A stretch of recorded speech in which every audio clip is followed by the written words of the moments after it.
नमस्कार. अभ्यासनगरी या यूट्यूब चॅनलला आपलं स्वागत आहे. आपल्या जाहिराती कधीपर्यंत येतील याबद्दल मी आज तुम्हाला या व्हिडिओमध्ये सांगणार आहे.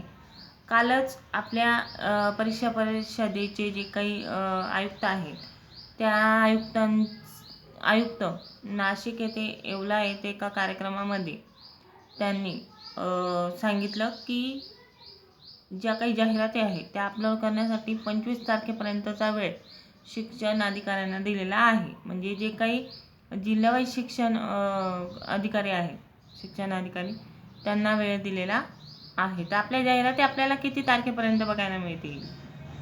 तर आपल्या जाहिराती आपल्याला 1 तारखेपर्यंत बघायला मिळतील. म्हणजे पुढच्या वर्षाची जी काही सुरुवात आहे ती आपल्यासाठी खूप मोठं काहीतरी गिफ्ट हे घेऊन येणार आहे.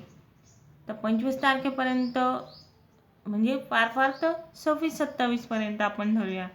महाराष्ट्रातल्या जे काही कामं आहेत अधिकाऱ्यांचे म्हणा किंवा इतर ज्या काही भरती आहेत त्या म्हणा, त्याला थोडाफार उशीर होऊ शकतो.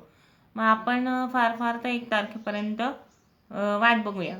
कारण शासनालाही शिक्षक भरती करायची आहे आणि बऱ्याच जणांचा गैरसमज आहे की बऱ्याच जिल्ह्यांमध्ये सेवानिवृत्त शिक्षक घेत आहे.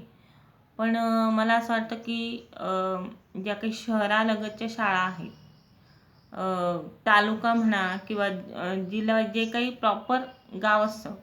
आता एक जिल्हा आहे नाशिक जिल्हा, प्रॉपर नाशिकच्या आसपासचे जे काही ग्रामीण भाग आहे त्या ग्रामीण भागातले जे काही विद्यार्थी आहेत त्यांचं नुकसान होऊ नये, किंवा ज्या पण शाळांना शिक्षकच नाही, एक शिक्षकी शाळा भरपूर आहेत, तिथे विद्यार्थ्यांचं नुकसान होऊ नये, किंवा ज्या शाळेत शिक्षक नसतील त्या शाळेतल्या विद्यार्थ्यांचं नुकसान होऊ नये म्हणून सेवानिवृत्त.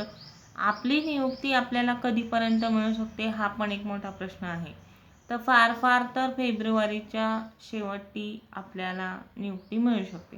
म्हणजे आपण कधी रुजू होणार, आपली जाहिरात येऊ द्या पहिले, मग आपण रुजू कधी होणार याचा विचार करूया. आता सगळे खूप टेन्शनमध्ये आहेत, पण काळजी करू नका. 25 तारखेनंतर काही ना काहीतरी चांगल्या घडामोडी घडतील आणि 1 जानेवारीपासून आपल्याला आपले प्राधान्यक्रम दिसतील नवीन वर्षाचे. तर काही ना काहीतरी फुल नाही तर फुलाची पाकळी आपल्या पदरात पाडून घ्या. कारण बरेच जण म्हणतात की आपण 10% आंदोलनं करू, पण आंदोलन करून उपयोग नाही, मला असं तरी वाटतं. पण आंदोलन पण होणार नाही 10%साठी. 70% प्राथमिकच्या जिल्हा परिषदेच्या जागा येणार असतील तरी येऊ द्या. त्या खूप आहेत, बऱ्याच जणांसाठी त्या कमी असतील, कमी जे काही टक्केवारी आहेत त्यानुसार. पण आपल्या एस टी कॅटेगरीला जास्त जागा आहेत, काळजी करू नका. एस टी कॅटेगरीचे जेवढे पण विद्यार्थी असतील तेवढे. आणि पालघरचं जे काही समुपदेशनाचं जे काही वेळापत्रक आहे ते आलेलं आहे, ते मला खास करून इथं सांगावंसं वाटेल की 26 तारखेला तुम्हाला समुपदेशनासाठी मॅसेज आलेला असेल, किंवा तुम्हाला काही ना काहीतरी परिपत्रक तोपर्यंत आलेलं असेल तुमच्या पत्त्यावर, किंवा तुम्हाला कॉल तरी आलेला असेल, मेसेज आला असेल, मेल आला असेल.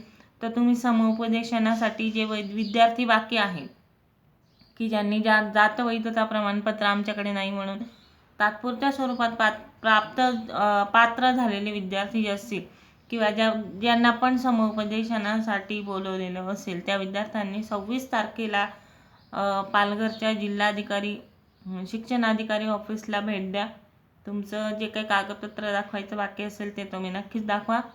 आणि आपल्या ज्या काही नॉन पेसाच्या जागा आहेत त्या आपल्याला पसंतीक्रम आणि जाहिराती कधी येतील, बऱ्याच जणांचं तेच मत आहे की किती पण येऊ द्या, पण आपली जाहिराती लवकर आली पाहिजे. आपले प्राधान्यक्रम हे लवकरात लवकर लॉक झाले पाहिजे. त्या प्राधान्यक्रम लॉकसाठी, त्या एका कारणासाठी बरेच जण वेटिंगला आहेत आणि बरेच जणांच्या ज्या काही पुढच्या काही वाटचाली आहेत आयुष्याच्या त्या थांबलेल्या आहेत. त्या लॉक झाल्यानंतर, त्या शाळा लॉक झाल्यानंतर यादीत नाव नक्कीच येईल या आशेवर काही जण आहेत. बऱ्याच जणांना चांगले मार्क आहेत, पण पोर्टल कधी सुरू होईल, पोर्टल जोपर्यंत सुरू होत नाही, प्राधान्यक्रम जोपर्यंत लॉक करत नाही, तोपर्यंत शिक्षक भरती कशी होणार? छोटी मुलं पण विचारतात, घरातले ज्यांना शिक्षक भरतीचा गंध नाही ते विचारतात की तुमची शिक्षक भरती कधी होणार आहे, मग तुम्ही प्रेफरन्स लॉक कधी करणार आहात, असे प्रश्न विचारले जातात. त्यामुळे बरेच जण टेन्शनमध्ये आहेत. टेन्शन घेऊ नका. आपल्याला 1 तारखेला नक्कीच प्राधान्यक्रम बघायला मिळतील.